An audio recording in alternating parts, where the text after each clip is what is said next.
There are many people struggle to achieve their goals. In this session, we are going to explore what SMART goals are, and we will also look at how we can use them to achieve our objectives.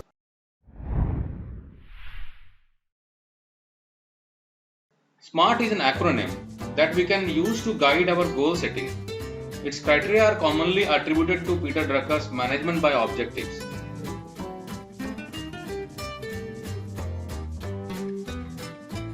To make sure our goals are clear and achievable, we need to ensure that it is specific, measurable, achievable, relevant, and time-bound. First letter of the SMART is S. That means specific. Our goals should be clear and specific. Otherwise, we won't be able to focus our efforts. When drafting our goal, we should be trying to answer these 5 W questions. What do I want to accomplish?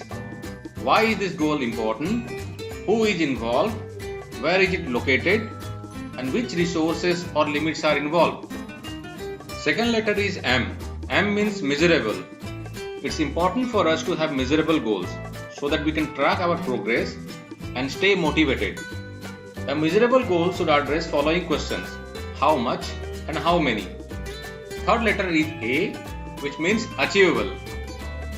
While planning our goals, we should see that our goal is achievable yet little bit stretched, because our goal needs to be realistic and attainable to be successful. An achievable goal should usually answer following questions: how can I accomplish this goal? How realistic is the goal? Fourth letter is R, which means relevant. We need to ensure that our goal really matters to us and the goal is aligned with the other relevant goals. A relevant goal can answer following questions: does this seem worthwhile? Is this the right time? Does this match with our other efforts? Fifth and last letter of SMART is T, which stands for time bound. Here we need to ensure that the goal needs to have a target date so that we can have a deadline to focus on and something to work toward. A time bound goal will usually answer following questions: when? What can I do 6 months from now? What can I do 6 weeks from now? Let's now see some of the examples of a SMART goal. These examples are from technical, financial, and HR background.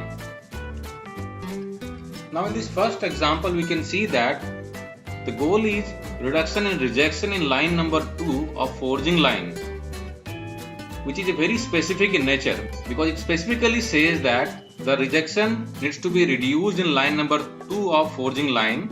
Then it also talks about from current 2% to 1%. It means it is measurable in nature, it is achievable also, and by December 2017.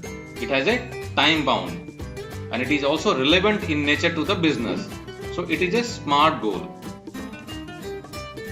Second example is reduction in absenteeism of associates from current 9% to 3% by September 2017. Here in this case, this also fulfills all the requirement of a SMART goal. Third example is improvement in cash profit of plant XYZ from current 20 crore, which is the last financial year's profit, to 50 crore, which is the current target.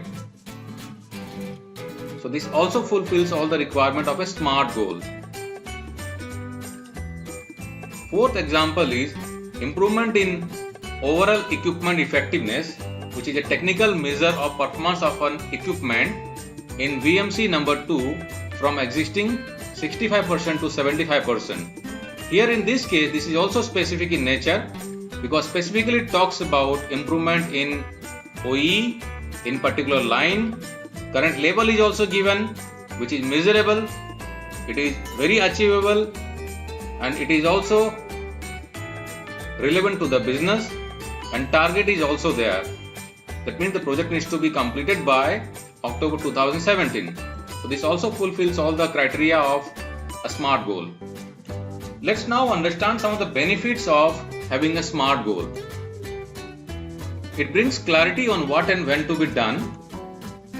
It effectively creates focus because when we have a SMART goal, the clarity is there with the team and the team clearly knows what needs to be done by when needs to be done. Since the clarity is there, the organization will function better and priority and expectation becomes clear. Thank you guys. Thanks for watching my video. Like, share and subscribe to my channel.